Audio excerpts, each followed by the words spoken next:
Okay, so today's our topic is growth hormone.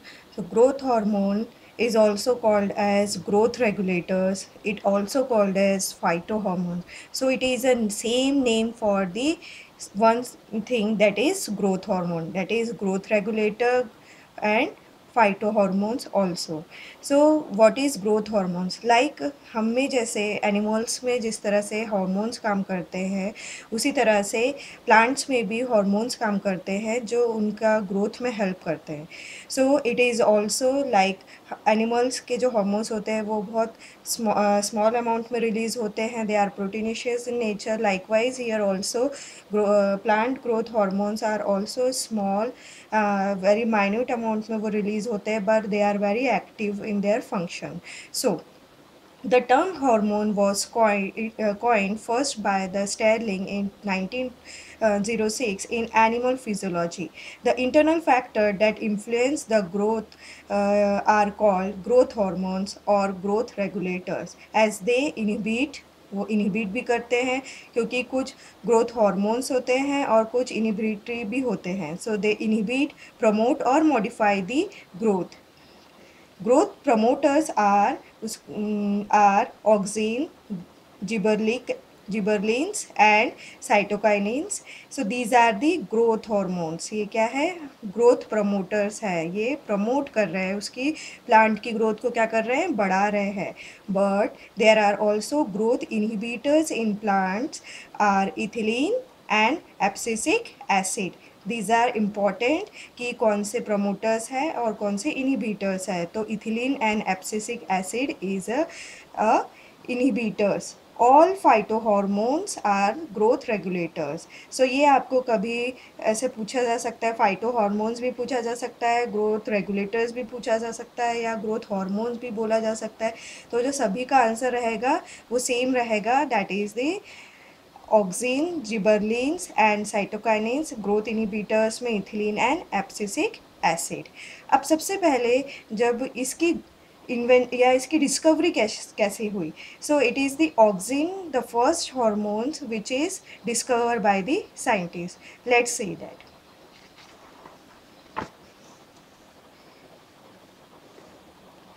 आपको यहाँ पे एक डायग्राम दिख रहा है.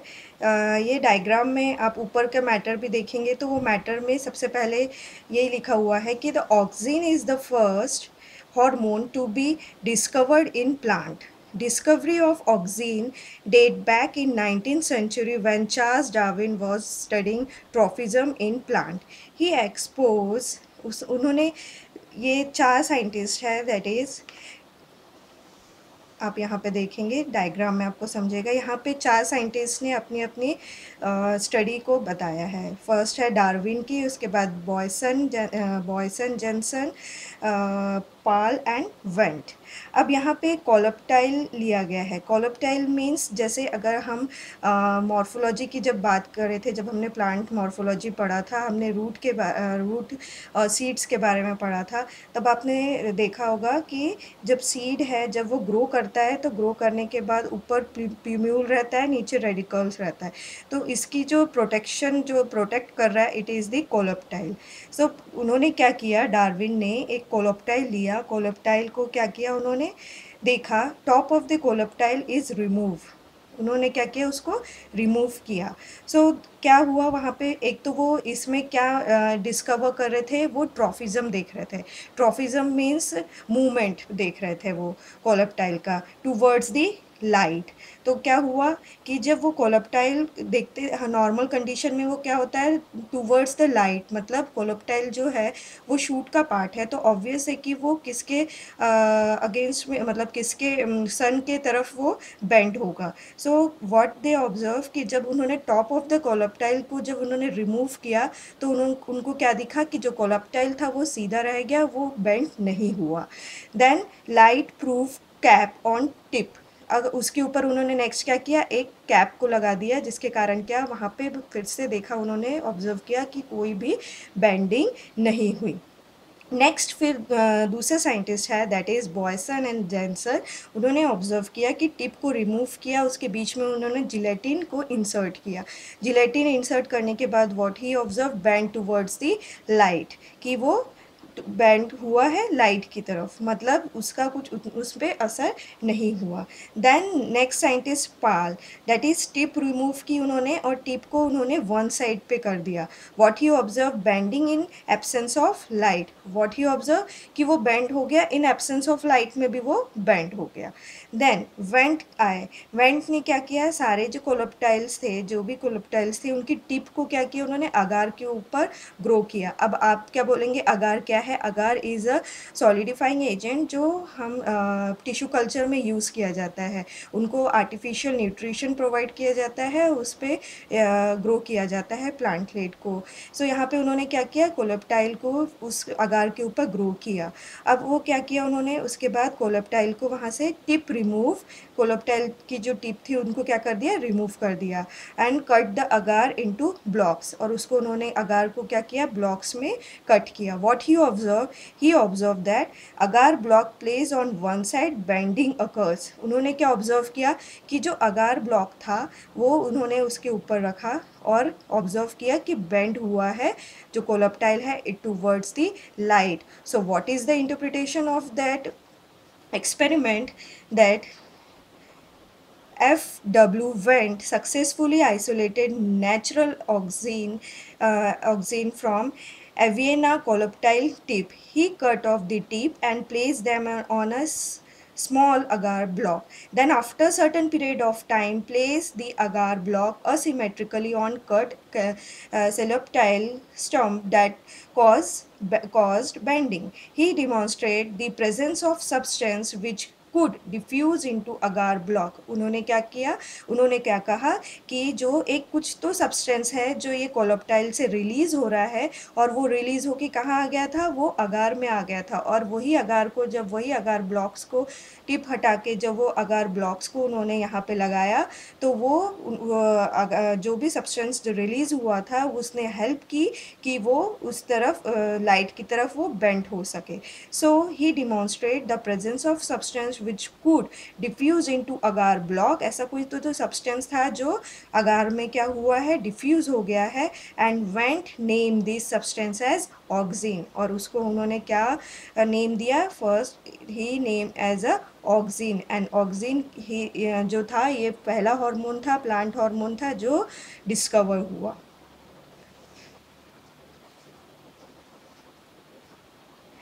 According to Thiemann and Pinker's, plant hormone are organic substance produced naturally in higher plant, affecting growth and other physiological function at a site remote from its place of production and active in very minute amount. So क्या कहा उन्होंने, plant hormone क्या है, it is an organic substance, it is an organic substance produce naturally in plant. ये कैसा है, ये naturally plant में प्रोड्यूस हो रहा है। अफेक्टिंग ग्रोथ, ग्रोथ को इफेक्ट कर रहा है, उसके फिजियोलॉजिकल फंक्शन को इफेक्ट कर रहा है। At a site remote from it place of production, और ये कहाँ पे, जो भी उसकी साइट ऑफ जहाँ पे भी वो प्रोड्यूस हो रहा है उससे वो हट के भी वहाँ पे काम कर सकता है। And active in very minute amount, और ऑप्टिमम अमाउंट में भी वो क्या रहता है, एक्टिव रहता है। So it is the definition of, full definition of plant hormone. What is the role, उस क्या क्या काम करता है, ये सारा हम यहाँ पे देख सकते हैं।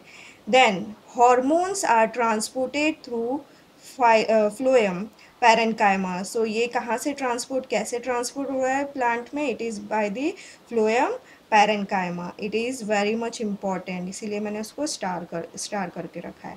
सो let us study one by one all the growth regulator. So first see auxin, auxin to grow. F.W. Wendt in 1931 used this term first. Auxin was isolated from urine of a person suffering from pellagra.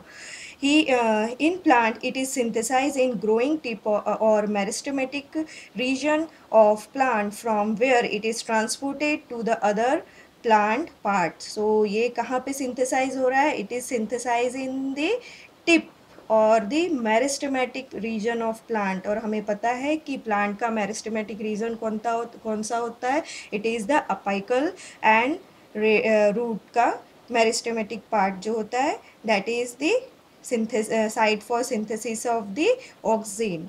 From this, वहाँ से वो सारे other part में क्या हो रहा है, transport हो रहा है। The most common and important natural oxygen is indole 3 acetic acid. ये बहुत इम्पॉर्टेंट है, हम ये अक्सर सुनते रहते हैं, IAA, that is the indole acetic acid. इसको ऑक्सीन ऐसे ही कहा, ऑक्सीन भी कहा जाता है। ये मेन है, कॉमन है, बहुत यूज़ किया जाता है। Tryptophan is the primary precursor of AAA in plant. Tryptophan is an amino acid. It is the first hormone to be discovered in plant and is primarily responsible for cell के elongation में काम आता है। किसमें? It's responsible for the cell elongation. It show polar transport, basipetal transport in stem. Now, synthetic auxin like indole butyric acid, naphthalene acetic acid, 2,4-D, that is 2,4-D di, ये PI लिखा है, diphenoxy acetic acid, etc. are used. These are the example of auxins. Let's see what are the physiological effect and application of auxin. So हमने देखा कि auxin का main role किसमें है? It for the cell elongation. It for the cell elongation. C. So, physiological effect and applications of auxins. The primary effect is cell elongation or enlargement. In most of the higher plant growing apical bud, inhibit the growth of lateral bud. This is called apical dominance. Auxin stimulates growth of stems and roots. अब जो cell की enlargement है, cell हमेशा आप देखोगे roots या shoot के part में ही मैक्सिमम एनलार्जमेंट या एलोंगेशन होता है। सो इसका मेन पार्ट कहाँ पे रहेगा? उसका मेन पार्ट रहेगा स्टेम की एलोंगेशन या रूट की एलोंगेशन में। यहाँ पे क्या कहा है? It is most in most of the higher plants the growing apical bud inhibit the growth of lateral bud. हमें पता है कि प्लांट का जब हम बात करते हैं तो ये जो पार्ट होता है डैट इज़ द अपाइकल, और यहाँ से जो नया बर्ड निकलता है that is the lateral part. तो ये जो ऑक्सीन का काम क्या रहता है? अपाइकल मेरिस्टेम के जो सेल्स हैं इनको ज़्यादा एक्टिवेट करता है रेदर देन लेटरल। सो इसीलिए उसको कहा गया है कि ये अपाइकल डोमिनेंस शो करता है। Auxin stimulate growth of stems and roots. Auxin induced multiplication of cells, hence used in tissue culture experiment to produce callus. Callus जो होता है undifferentiated part of cell होता है। जब हम टिश्यू कल्चर करते हैं, टिश्यू कल्चर में आप ये पेट्री डिश अगर है, पेट्री डिश में अगार रहता है, अगार में एक तरह से मास की तरह आपको यहाँ पे दिखाई देगा। वो न्यूट्रिएंट्स, उसको सारे न्यूट्रिएंट्स आर्टिफिशियल न्यूट्रिएंट्स प्रोवाइड किए जाते हैं या ग्रोथ हार्मोन आप बोल सकते हैं, उनको प्रोवाइड किए जाते हैं। और जब ये कैलस को और कुछ दिन तक हम रखते हैं तो उसमें से शूट्स और रूट्स आपको ग्रोथ होते हुए दिखाई देते हैं।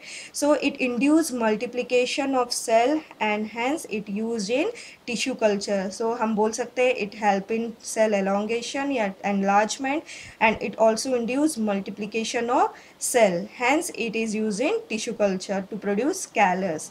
It stimulates formation of lateral and adventitious roots. जो रूट्स में है ऑब्वियस है कि वो रूट और शूट दोनों में हेल्प करता है, तो ये लैटरल एंड एडवेंटिशियस रूट्स में भी उसको ग्रोथ करने के लिए हेल्प करेगा। These are marketed as synthetic herbicides, for example 2,4-D, that is 2,4-dichlorophenoxy acetic acid। ये synthetic herbicide की तरह भी काम करते हैं। It kill dicot weeds without affecting monocot crop plant. ये वीड को भी किल कर सकता है, और ऐसे यूज़ किया गया था, ऐसे ही ऑक्सीन को वॉर्स में भी यूज़ किया जाता है कि वो वीड्स को मार देते हैं, और वो जहाँ पे भी सोल्जर्स है वो वहाँ पे उस 2,4-D का यूज़ करके वो वहाँ की वीड्स को मार देते हैं, और ताकि आगे उनको ईजी जा सके वो। सो it's kill dicot weeds without affecting monocot crop plant. The seedless fruits like orange, lemon, grapes, banana are etc. are produced by application of auxin, that is induced parthenocarpy. ये सॉरी पार्थेनोकार्पी में भी इसको भी induce करता है. Without fertilisation भी हम इसमें जो है फ्रूट्स हमें मिल सकता है. It helps in fruits like orange, lemon, grapes, banana. Okay, आपको ये एग्जांपल्स याद रखने हैं. Auxins promote cell division in cambium and also cause early differentiation of xylem and phloem. अब ये क्या कर रहा है, जो सेल डिवीजन है उसको प्रमोट कर रहा है. कैम्बियम में भी उसको प्रमोट कर रहा है. हमें पता है cambium is responsible for the secondary growth of the plant. तो उसमें भी सेल डिवीजन को वो प्रमोट करेगा, जिसके कारण क्या होगा, इजीली उसमें से अर्ली डिफ्रेंशिएशन, मतलब जो भी सेल्स है वो इजीली डिफ्रेंशिएट हो जाएंगे xylem and phloem में. ओके,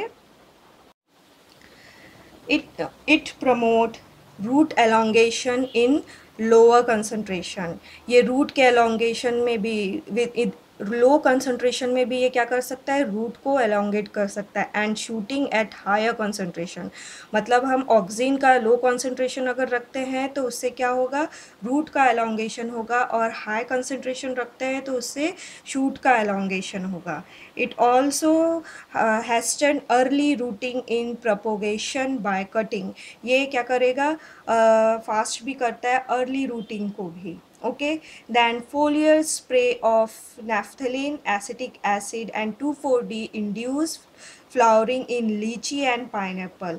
फ्लोरियल स्प्रे मतलब हम जब उसको सिंपल स्प्रे करके भी उसके लीव्स को स्प्रे मतलब उसमें हार्मोन्स को डायरेक्टली लीफ को हम स्प्रे करते हैं. तो ऐसे जब हम naphthalene, acetic acid and 2,4-D को जब डाल रहे हैं तो उसमें हमें क्या दिख रहा है कि इट इंड्यूस फ्लावरिंग इन लीची and pineapple. Likewise it prevent pre mature fruit drop in Apple, pear and orange and also prevent formation of abscission layer. So और ये क्या कर रहा है, ये प्रिवेंट कर रहा है कि premature fruit drop in Apple, मतलब जो फ्रूट्स है वो जल्दी ना गिरे. अगर वो लेट गिरेंगे तो ये अच्छा रहेगा, उतना ज़्यादा वो अच्छा ग्रो होगा और उतना टाइम भी मिलेगा फार्मर को, उसको उतने ज़्यादा टाइम तक वो बेच सकेगा. Auxin play a role in elongation of cell. It known to increase rate of respiration, and auxin breaks dormancy in seed and promote quick germination.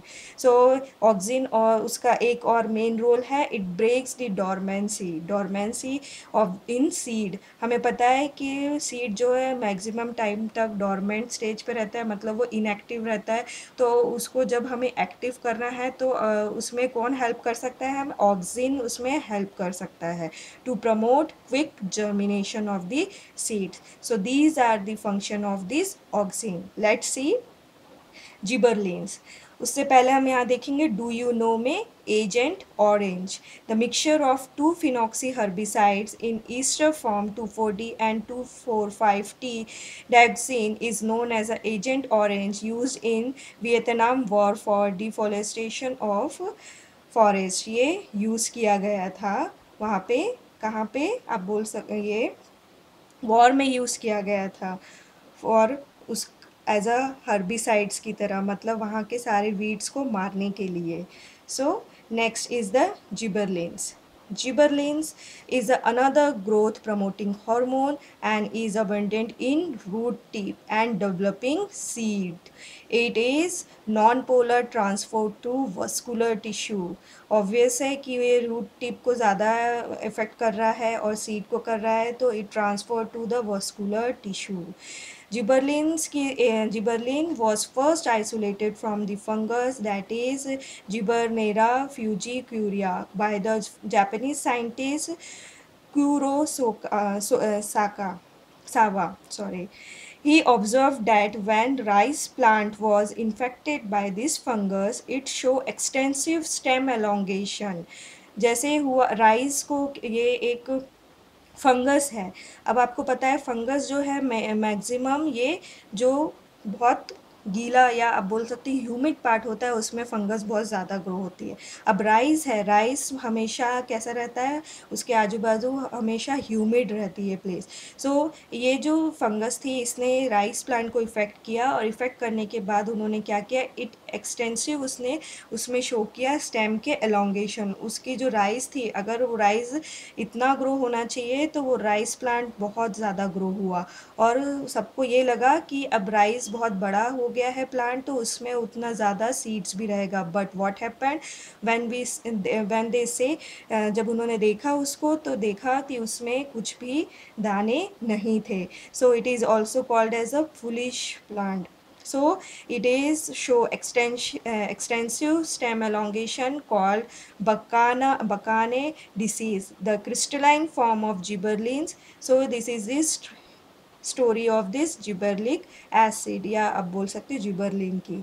The crystalline form of gibberellin was isolated by Yabuta and Sumiki from the fungus culture से ये मिला है उन्हें. They name it as a gibberellin. It is synthesise in young leaves. So ये कहाँ पे आपको देखने मिलेगा कि जिबरलिन एसिड मैक्सिमम कहाँ हमें मिलेगा, it is found in young leaves, seed, roots and stem tips. It are synthesized from mevalonic acid. More than 150, कितना 150 chemical types are known so far. 150 chemical types अभी तक हमें पता है. GA3 is the most common. ये most common है, हम इसे स्टार भी कर सकते हैं. Is biologically active form. Chemically it contains gibbane ring, a cyclic diterpene with 4 isoprene unit. ये उसका केमिकल कंपोजिशन है. Let's see what is the physiological effect and application of gibberellin. So it help in dormancy of bird can be broken by gibberellin treatment. Dormancy of bird की dormancy मतलब अगर वो grow नहीं कर रहा है बराबर, तो उसको हम ये जिबरलिन डालने से वो इजीली ग्रो कर पाएगा. It can promote seed germination in cereals like barley and wheat by synthesizing hydrolyzing enzyme amylase to produce sugar.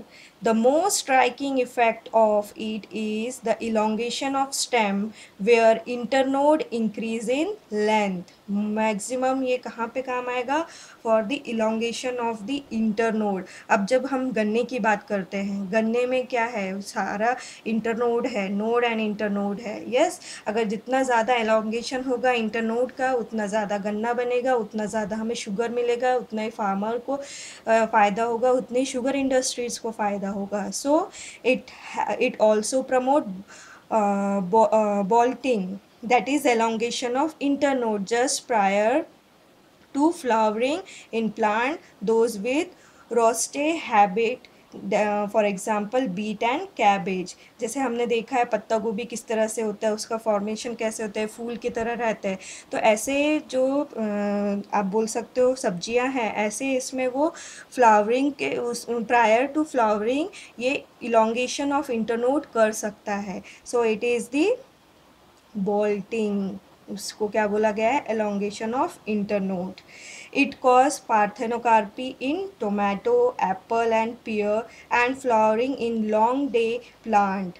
It use to increase fruit size and bunch length of grapes. अगर हम देखेंगे कि ये क्या क्या help कर रहा है, तो ये इंक्रीज़ करता है फ्रूट के साइज़ को, उसके बंच को, मतलब ग्रेप्स है उसके बंच को वो इंक्रीज़ कर सकता है. When gibberellins are applied on genetically dwarf plant like maize, the stem rapidly elongate and acquire a height of normal tall variety of maize. अगर हम किसी जो जेनेटिकली डार्फ प्लांट है उसमें अगर हम जिबरलिन को डालते हैं तो क्या होगा, एक नॉर्मल प्लांट की तरह वो दिखेगा. Application of gibberellin overcomes the requirement of vernalization. Vernalization ये जो टर्म है हमारे चैप्टर में आगे आने वाली है, जिसको हम आगे डिस्कस करेंगे. फिर भी यहाँ पे बता देते हैं कि वर्नलाइजेशन इज़ अ टेक्निक जहाँ पे सीड को आप बोल सकते हो सीड को कोल्ड ट्रीटमेंट में रखा जाता है. तो वो ओवरकम हो सकता है by the application of the gibberellins. Usually it inhibit growth of root, delay senescence, बुढ़ापे को, डिले सेनेसेंस मतलब एजिंग, बुढ़ापे को कम करेगा, डिले करेगा. एंड प्रिवेंट एप्सेशन, एप्सेशन को भी, ग्रोथ हार्मोन्स जो ग्रोथ इनहिबिटिंग हार्मोन है एप्सेशन, उसको भी वो क्या करेगा, कम करेगा. It also break dormancy of seed and hasten germination, वो सीड की डॉर्मेंसी को कम करेगा और फास्ट करेगा जर्मिनेशन को. Application of gibberellins cause production of male flower on a female plant. This is the application of the gibberellin.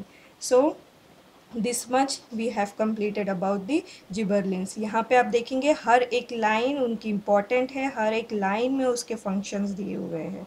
So next see what is cytokinin.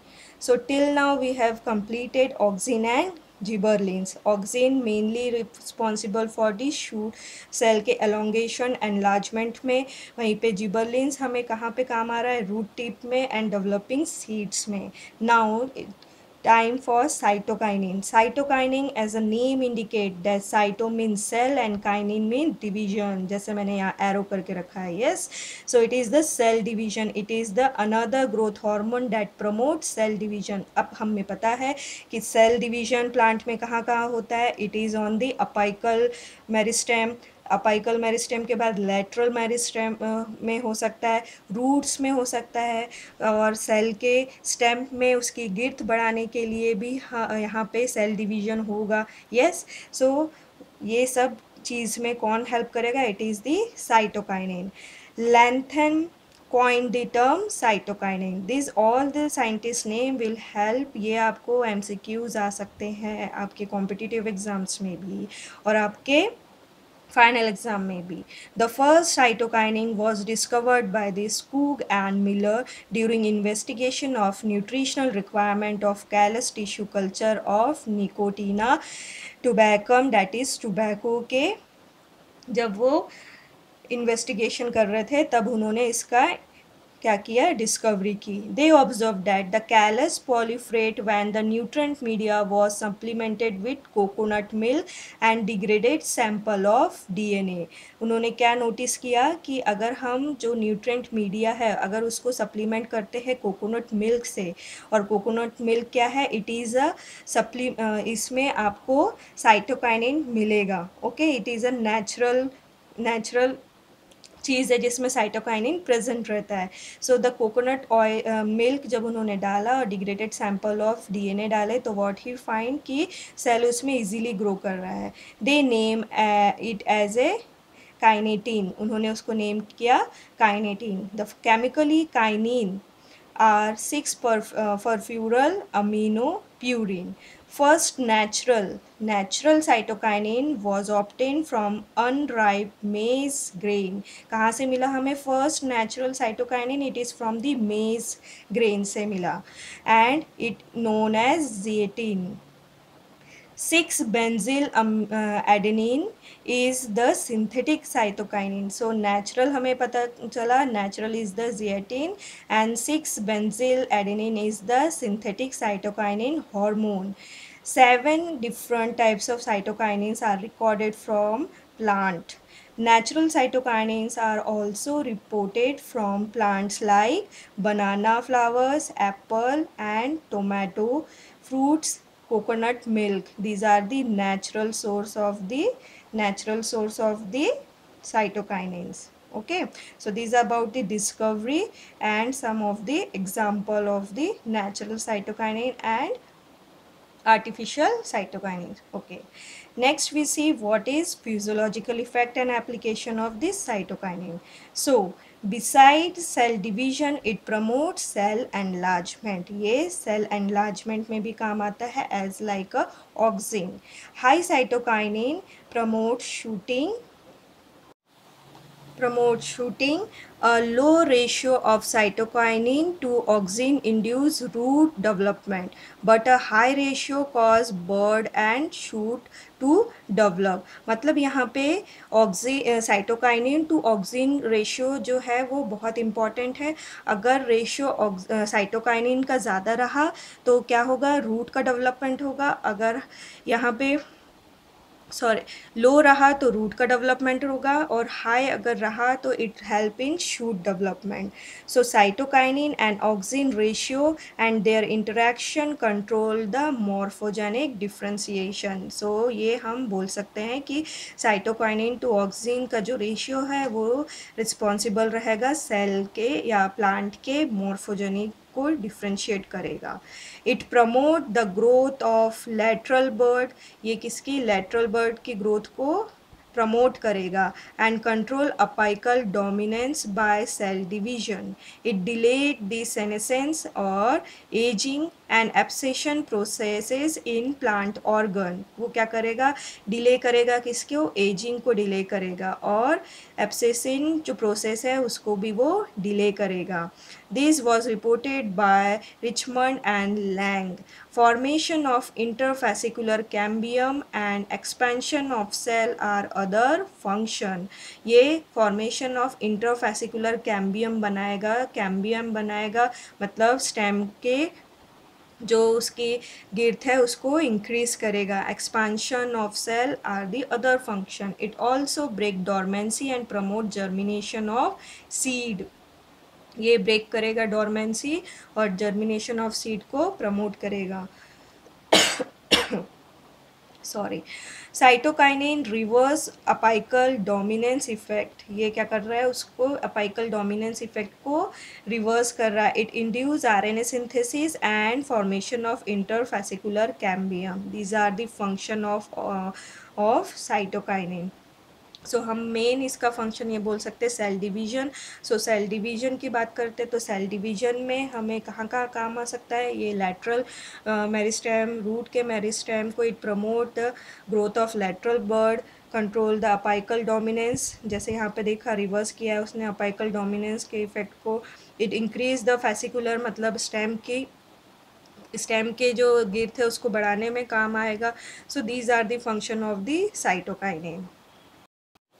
So let's see what is ethylene. Next is it is the growth inhibitory hormone. ये ऐसा ethylene ही ऐसा है. It is found in the gaseous form. It is found in the gaseous form. So it is the only gaseous growth regulator. Denny reported ethylene is the effective in fruit ripening. जो fruit को पकाने में सबसे ज़्यादा important role किसका है, ये रहेगा it is the ethylene. Ethylene को आर्टिफिशियली भी डाला जाता है फ्रूट्स के ऊपर, या उसमें नेचुरली भी सिंथेसाइज होता है for the ripening of the food. Ghana established that plant naturally synthesize ethylene. Crockers proposed that the ethylene is the plant hormone responsible for the fruit ripening. So आपको अभी normal है, आपका general knowledge के लिए भी ये पता रहना चाहिए कि कौन सा केमिकल रिस्पॉन्सिबल रहता है जो फ्रूट को पकाता है. It is the ethylene and it is in the gaseous form. It is a simple gaseous hydrocarbon with essential role in the fruit ripening. The most widely used compound as a source of ethylene is the ethaphone.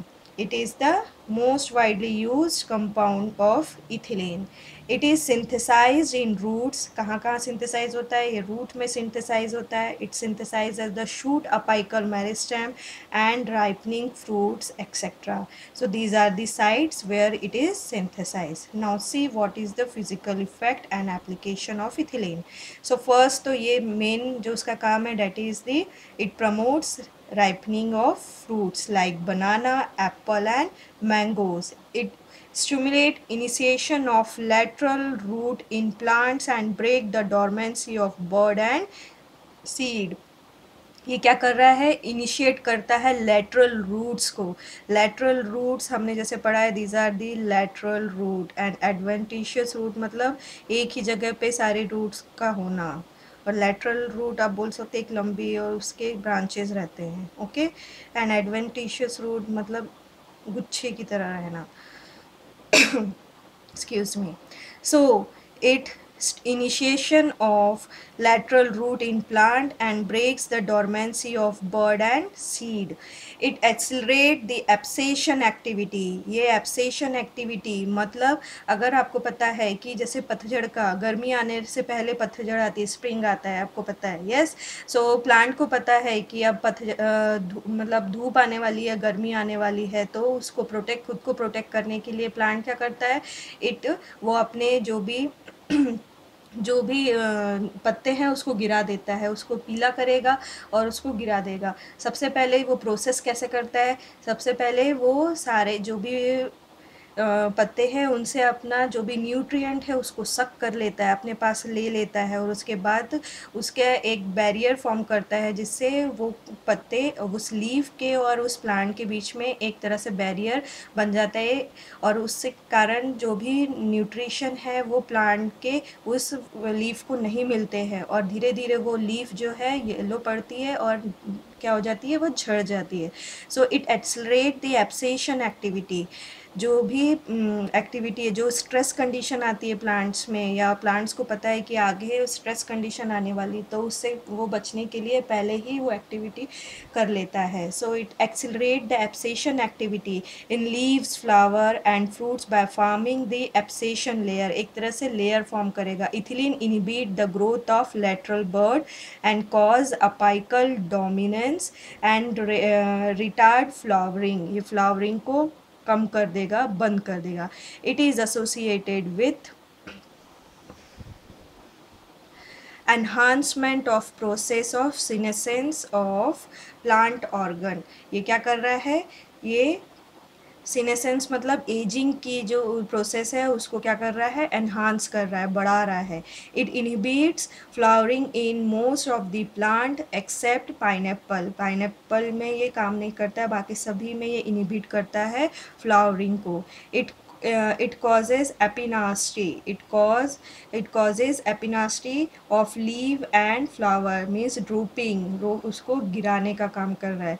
It increases activity of chlorophyllase enzyme causing degreening effect in banana and citrus food.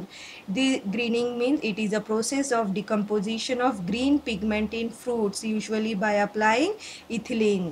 जो green pigment है उसका decomposition is called as degreening effect. So ये क्या कर रहा है, इस enzyme की एक्टिविटी को बढ़ा रहा है, जिसके कारण उनकी ग्रीन जो पिगमेंट है वो क्या होगा, डिकम्पोज होगा। So these are the examples या these are the function of the ethylene. जैसे ये हेल्प करेगा प्लांट को, या sorry, it help for the food ripening. It helps for the lateral root in plant and break the dormancy of bud and seed. It accelerate the abscission activities. So these are some of the application of the ethylene. So next is the abscisic acid. So see what is abscisic acid, how it is. It is a natural growth inhibiting hormone. ये naturally ही grow हो रहा है plant के अंदर। Carns and Addicott observe that the shedding of cotton balls was due to the chemical substance abscission 1 and 2।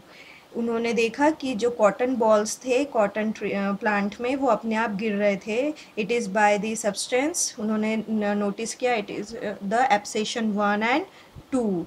Wearing isolate a substance from bird of acer that can induce bird dormancy। उन्होंने क्या देखा कि ये क्या कर रहा है, bird dormancy को induce कर रहा है, मतलब जो ऊपर जो सीड में जो बर्ड निकल रहा है उसको वो रोक रहा है। And he name as dormin. तो ये दो साइंटिस्ट थे, दोनों साइंटिस्ट ने अलग अलग नाम दिया सेम चीज़ को।